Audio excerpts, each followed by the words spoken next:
thank you all for taking the time to share why you're here, what motivates you to be involved, and for joining us in not only this wonderful working conference, but a celebration of our successes so far and our collaborations for how we can work together as we move forward. So thank you for your investment of time and talent, and we're just going to get on with the show.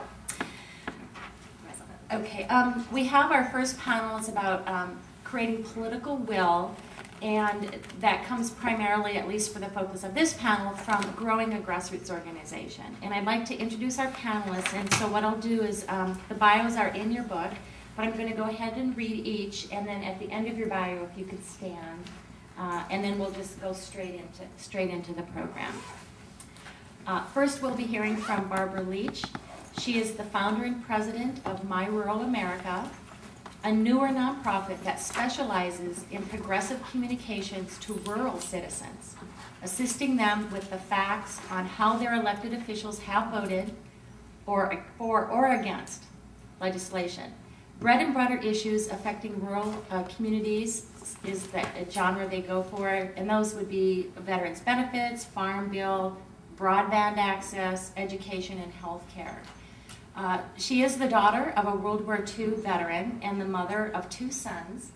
The older is more than a 20-year veteran of the National Guard and continues to serve today, while the younger is a veteran of Desert Storm. Her professional experience includes serving as Chief of Staff for USDA's Risk Management Agency and as Director of Intergovernmental Affairs at USDOT for the Clinton administration. Over the years, she has consistently fought to protect rural communities, assisting their citizens to become more effective advocates for policies benefiting their rural economy.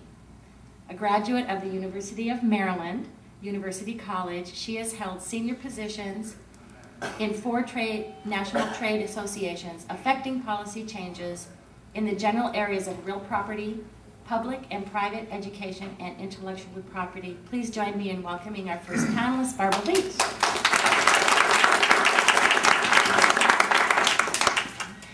Our next panelist has a unique set of skills and information and ways to affect change to offer tonight, and that is Carissa Picard.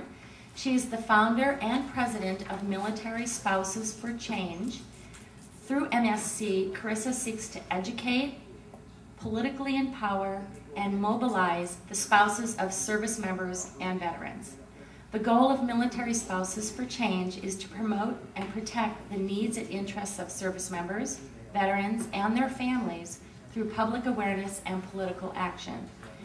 Carissa is also a member of VMFP's Government Affairs Committee, and soon will be serving as our chairperson of National Military Families Committee. Carissa earned her BA in Political Science from Trinity University and her JD from Georgetown. She currently lives with her husband, Kanan, who is an Army helicopter pilot, scheduled to go next spring doing medevacs, and her 2 young sons. And they live in Fort Hood, Texas, where she helps organize her husband's family readiness group. Please join me in welcoming Carissa Picard.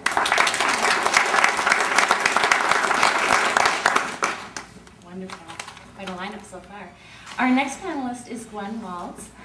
She is the wife of freshman Congressman Tim Waltz, whom she married in 1994.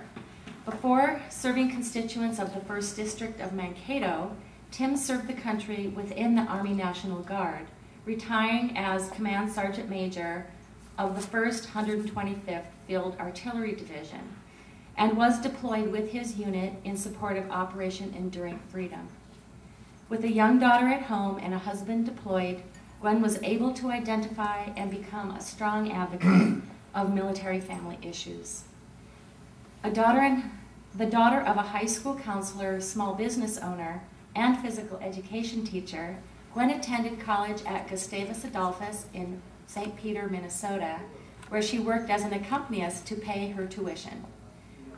A professional educator for several years now, Gwen has dedicated her life to improving the quality of public education.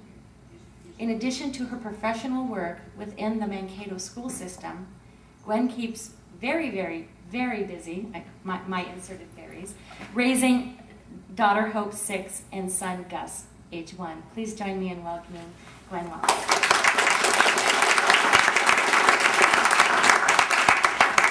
And lastly, as a panelist, I will be participating, and I'd like to introduce myself to you. I first became interested in politics when I was sponsored by our local American Legion Auxiliary to go to Girls State. Could you raise your hand if you've heard of Girls State or Boys State? Okay, this is a fabulous program where people go and experientially have elections, live in a place for a week, and go through the entire political process and learn how to do Robert's Rules of Order. I then subsequently was elected from the Minnesota Girls State to come to DC and attend Girls Nation and go through the whole process at the national level. And from that realization, all of this comes. Some of the key moments were getting to spend the day with Hubert H. Humphrey, and also at the time Walter Mondale from Minnesota was vice president, and meeting him as well. So this was a key moment for me, you know, it was a key moment. But I was a civilian. Who knew? Until my husband got activated in 2003. He was sent to serve his assignment here in Washington, D.C. For 2 years, during which time I volunteered at Walter Reed as a Red Cross volunteer, part of a special team that came in on medevac nights and provided companionship and support to family members waiting for their incoming wounded.